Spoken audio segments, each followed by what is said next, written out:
All right. Well, we're back again. Round two. I was supposed to do one with my cousin tonight, but I had some shit uh that went down and it kind of just fucking, you know, turned me around and I'm like, wow, I don't really want to be around anyone tonight. So, it's currently 12:15 a.m. and I got nothing better to do. Went to sleep. All right, don't do this. Never go to sleep at 6 p.m. Like unless you're actually either really sick and close to death, there's no reason to be going to sleep at 6 p.m. Okay? Because now I'm gonna be up all night. I'm gonna be miserable in the morning. I'm gonna be like, what the fuck is going on? This like everything, every single thing is going to irritate me beyond belief. It's I like bunch of bullshit. But you know, uh, yeah, I can fucking yawn and I'm not tired. I just yawn because it's 12:15 a.m. I'm supposed to be tired. But guess what? I'm fucking not. I'm not tired one bit because I'm locked in. Let's see what's popping up. What's the date today? Oh, Rangers play tonight. Haha. Time to fucking cry. Watching the Rangers is like every time, like they could play immaculate last year, but then we get to the new season and we're suddenly incapable of playing the game. Igor Shesterkin's asking for 12 mil. He's landing pucks that a fucking AHL goalie would let in. It's ridiculous. I'm not saying our defense is good. They're not. But like, come on. Truba gone. Miller gone. In my opinion, they should be gone. Braden Schneider, he's got a lot of potential. He's just not he's not showing all of it because he's being dragged down by his fucking partner. Like when you have a shit partner, it makes you look like shit because both you don't have chemistry like that, and you're on the back check. Braden will chase a motherfucker down on the back check, but then you get Keandre Miller who only chases somebody down on the back check when it's playoffs. I think it was two years ago we made it to the ECF, and I watched Miller in round two chase down a Carolina Hurricanes player on a breakaway. He I don't even know how he was fast enough to keep up. Like he chased him down and he did a great job. But that's the one play he makes a season because he's completely useless when he's not you know, using his brain or something. I guess brain matter is not, there all the way. But that's my rant about the Rangers currently. But what else do I got? What else do I got? What else do I got? Hold on, hold on, hold on, hold on. What do I have in this room that I could fucking talk about? Uh, uh, uh, Elon Ma. Uh, I don't know. Let's talk about Call of Duty. Fuck it. Fuck it. Let's talk about Call of Duty. Back. We're playing Modern Warfare, right? Actually, probably should not talk about this now that I think about it. It's not a good idea. I'm gonna keep myself muted about that. I'll explain to you. I never really explained what it's like watching a Rangers game. So let's just say, you get a family reunion or some shit, right? I don't. If you ever watched the TV show The Bear, picture every Rangers game, but like the emotions of Thanksgiving in that show. We're throwing fucking forks at the uncle, whipping forks at mock Jesus, just wham! And you bounce it off his head or something, and you're like, fuck you, asshole. And then you're like, oh, maybe I shouldn't have done that, but this guy's, kind of a scumbag, so I don't care. But, you shouldn't be whipping forks on Thanksgiving. Like, there's no need to be getting silverware and just making giving somebody silver poisoning or something in their forehead, and then You know, one of the ants get upset. They drive a car through the front door or something. I don't know. It happens. You know, you call a contractor, the guy's telling you this and that. He's like, you don't got the right spackle thing here. You know, we're gonna have to rip this wall down. And you tell him, get out of my house, jerk off. Okay, I'll. There's no problem with the spackle thing. You're just a piece of shit. So get out. Not hiring off Craigslist anymore. You know, guys coming to my house, telling me my dog looking pretty. Yeah, we're not. I don't think we're on the same level, pal. Okay, we're not there. Where our chemistry is not there. So what you're gonna do is you're gonna leave. And he's like, well, it's $100 for me to look at the wall, so pay up. And I'm like, you know, fuck it. I'll pay the $100 and I'll break your kneecaps off the front side of your Toyota Prius you drove here. I'll put so you like what you do, you put your kneecap. No, sorry, not yours. You put their kneecap against the headlight, right? Those headlights are old, man. And the plastic shards that come out of it, they're oh my god. So you put his kneecap against the front windshield, goddamn, front headlight, and then you pick the back of his knee, and then a plastic shard that's like fucking 7 inches long goes through his knee, and he's bleeding out and shit. You're like, well, maybe you shouldn't have tried to scam me. And he's like, oh, you asshole, you're trying to kill me. And I'm like, I'm not trying to kill you. I'm trying to teach you that you don't have to scam everyone you look at. You know, like not everybody's dumb, but people don't learn. You know, it's like, can you use your head for once or something? It's not necessary to be a dick. But that's what you get dealing with fucking private contractors or some shit. They tell you to blow smoke up your ass on their free time. They come to a job site, you're building a condo or something in some rich white neighborhood like fucking I don't know, Hamptons or something, and everybody there is greedy and they just don't have respect. But next thing you get this you're working, you're banging nails, you're and then you get a roofer. Oh my god, these fucking guys.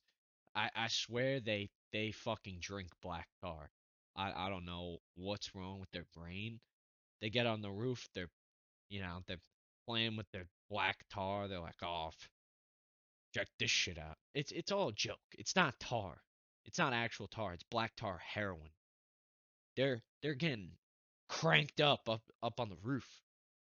Dude, what are you doing? Finish the roof.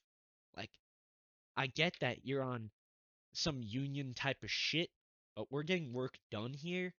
Electricians coming in, putting holes in the fucking drywall because somebody put it up before he got there. He's like, I don't care. I'm getting paid by the union, or I'm a private contractor. I make 1,000 a day. I'm just gonna fucking they'd fuck up. I'm gonna put my steel-toed boot through the wall.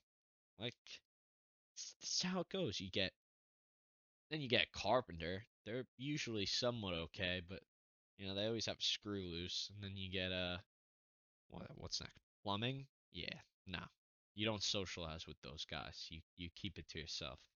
They have some. If you like to work with liquid shit and I don't know, well water or something, I think you shouldn't be able to socialize with other humans. It's just not a good look. You're like nah, not even an electrician, just a regular worker, a laborer comes downstairs. He's like, "Hey, guy, what's up? I gotta." It's only them two downstairs, right? So he's like, "I gotta clean up my mess. I dropped a fucking pound of asphalt in the basement because I was messing around, throwing asphalt at my buddy who was fucking around. We're like rolling them up in the balls and we're chucking them at each other's head. Anyways, it's not relevant, but he's talking to the plumber, and the plumber's suddenly like, when you look at these pipes, man, it's crazy. You take a shit in the toilet and they fit. The laborer looks at him like, Yeah, man. Sure. That's definitely how I feel about the subject, you know. That's all right. I guess I could understand it. But no, you're the laborer. You're like, this guy's a fucking psycho. He like, who says that to a guy you just meet? Go, like, what? Go snort the glue that you put on your PVC pipes. Yeah, go ahead. Go sniff it in a corner. It's like, what are you doing? What like what are you doing saying shit like that? Like, oh god, it pisses me off. These guys are weird. Oh god, dang it, man. Let's um talk about fishing. I went with my buddy fishing with my dad also. Right. I catch a nice striped bass. I think it was in slot size. I think it was 31. And so we're trolling with mojos. I know, some bitch shit. We're not using diamond jigs jigging, but listen, dude, not everybody's got all day. All right.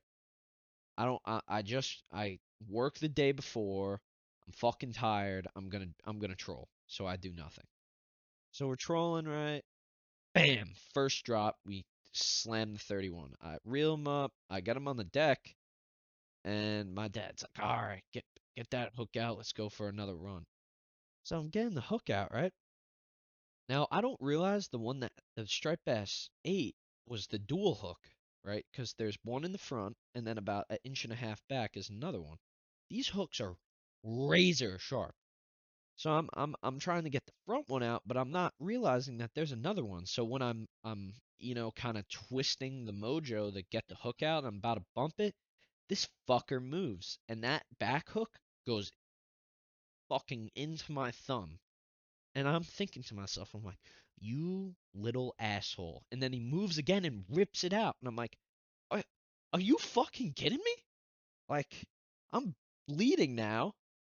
My hand hurts. I'm not gonna be able to hold the rod. I'm pissed off. And I throw him right in the cooler. I don't kill him. I let him fucking dive till the last breath. These guys, you take them out of the water for 30 seconds and they are like, like they're dead. They're not. Dude, this guy survived in the cooler for like 30 minutes. All I hear is, I'd be sitting on it and he just starts flapping around. Like, I'm gonna get in there and I'm gonna punch you in the head if you keep it up. Like you're disturbing my peace.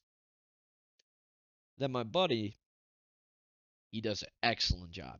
Bro, this striped bass is probably a minimum of 49 inches. It's huge, but it was oddly skinny. Like I'm looking at it swimming and I'm like, it doesn't. It's not like a female who's like pregnant. It's just a regular old striped bass and he's kind of skinny. So we get it to the boat, and my buddy's kind of too close to the edge, so it's like his first time fishing for striped bass. He didn't know, it's okay. So I'm kind of scooting him back, and I get my hand on the leader, and this little asshole of a striped bass dives. My wrist goes down. My hand's not wrapped around the leader. I'm not, you know, not fucking idiot. I'm not doing that. But he dives, snaps the mojo right off. I'm like, oh, what the fuck? My buddy was kind of upset, but I'm like, dude, at least you got it to the boat and we got to look at it. I mean, it was a big boy. It didn't fit in the net. The net was a joke at that point. I was, fuck it, I'm gonna gaff it. I'm gonna take that whatever $10,000 fine, gaff the fish, put it up on a fucking wall. Who's gonna know? Who's gonna know? You're gonna walk into my buddy's house and be like, "Wow, that looks like a overslot sized fish." But you know what you're gonna do? You're gonna say nothing because you're not gonna do anything about it because I don't care what you think. Did you catch a 48-inch striped bass? No. All right, so don't be jealous. Don't be an asshole about it. So I went fishing on the Captured Pride for bonito. Now bonito, I never fished for before, and I'm like, oh, my coworker invites me out, and I'm like, yeah, that sounds like fun. I'll come and I'll try it out. And dude, I slammed four of them, and they, I'm using like, what the hell what rod was I even using? Oh, I was using a Daiwa BG, like a 3000 or something. These things scream. You hook them. They're easy. You all right? So you cast out a little jig. You let it drop for 5 seconds. You know, Captain Penny. He's great, awesome guy. He taught me a lot of shit while I was out on the boat. AJ also. So I cast it out.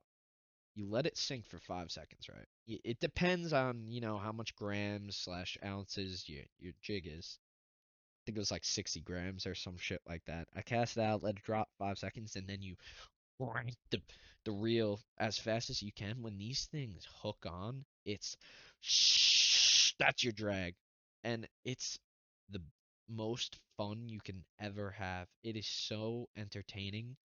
You get them to the boat, you you know mate's taking a little long with the net. You're like, all right, fuck it. Boat flip them. They fly over the other side, hit grandma on the back of the head. Some guy brings his wife on board. She won't shut her mouth the entire time. You flip it, comes off the hook, bounces off her head.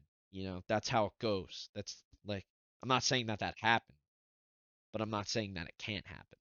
Definitely could. You get some fucking guy who's boat flipping every fish, gets a 9 pound fluke, boat flips it, bounces off the lady's head, she's in the water. And you're like, God, what the fuck? You're like, oh, now we gotta stop the boat and get this lady, blah, blah, blah. Like, lady, just move your head next time. I know you don't see it coming, but like, be prepared to, deal with it. Don't, oh, whatever. That just makes me mad. So I went out by myself, and the, the people that go on the Capture Pride, they're, what the fuck?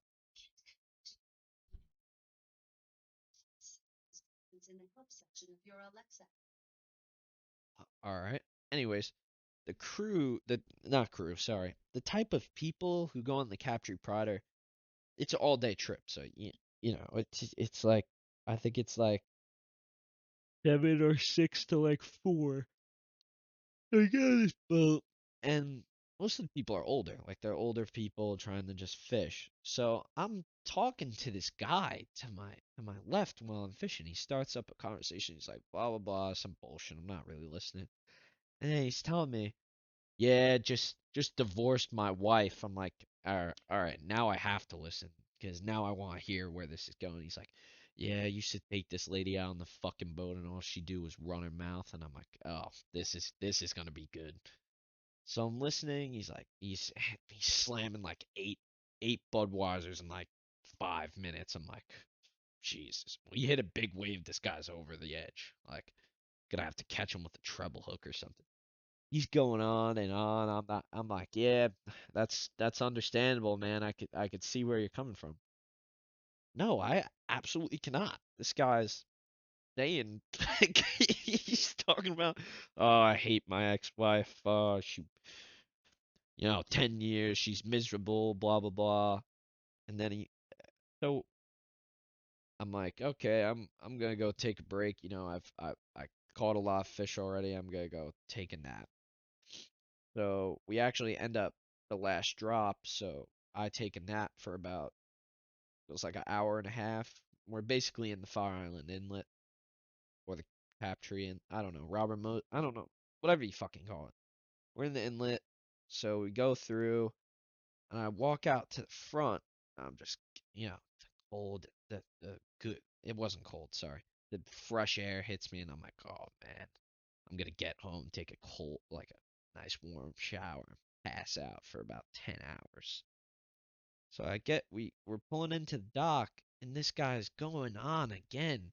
This guy's not good to drive home. Like, he's gonna drive himself home. I'm looking at this guy and hearing him talk. I'm like, he's gonna hit the catch wire on the Ocean Parkway. This guy's not. I don't. It's not my business though, so I let him do whatever he wants to do. He's talking to this other guy who also divorced his wife. It seems to be a common occurrence on the Captree Pride. He's like, "Oh yeah, I don't. I took her on some charter boat a few times, and all she did get tangled up with people, complain the whole time." And I'm like, "Yeah, I'm, I'm just like, yeah. I mean, it happens, you know, stuff happens." And he's laughing. He's like, "Oh, you're cool, man. You know, you listened to me about it." And I'm like, "Yeah, I mean, sure. I listened. I mean, you start talking about your ex-wife. I think it's only right if I listen to you, man. You know, you're gonna give me some good information that I could use." And yeah, he's making me crack up. And overall, good trip. Unfortunately, I caught only one bonito. Like I was doing everything right, and I'm like, dude, what the fuck am I doing wrong? And I'm trying every jig. I'm doing the same thing as usual. Guys standing next to me, this asshole is on top of me for no reason. I went to the other side of the boat that was empty. I went there because there wasn't a lot of people on this trip. I went there and this asshole decides to plant his ass right next to me. I'm like, ah, great, here we fucking go. But it actually turns out me and this guy had a good rhythm going. I cast first, he cast next. We didn't tangle up once, and we were probably casting within 2 feet of each other. I'm like, all right, this is good. This guy slams Benito every cast. I'm fucking right next to him doing the same thing. And you're telling me these Benito look at the same jig I have that he has, and they're saying, you know what? This kid just paid $100. Fuck him. We're not nah, we're not giving them shit. It's more like 160 because you gotta be nice. You gotta tip the mates. They put a lot of effort in. You tip the mates, they give you fish. I got a good amount of fish. It was perfect. Benito is very good. No complaints. My friend taught me you garlic powder, onion powder on the barbecue on tin foil for like you have to make sure the barbecue's as hot as it can be. I think you put it on for about 10 minutes or something, maybe a little less. Put it on a plate with Spanish rice, and if you ever heard of gochujang, the type of Thai chili sauce, oh my, oh my God, you mix it with like Chinese sriracha, 50-50 mix. That has to be the best sauce I've ever heard of. It's incredible. But anyways, I think I'm gonna end it there and I don't know, play video games and yell at some fucking idiots or something. Yeah. All right. Well, I hope you have a horrible day. Nothing's good, and peace out, guys.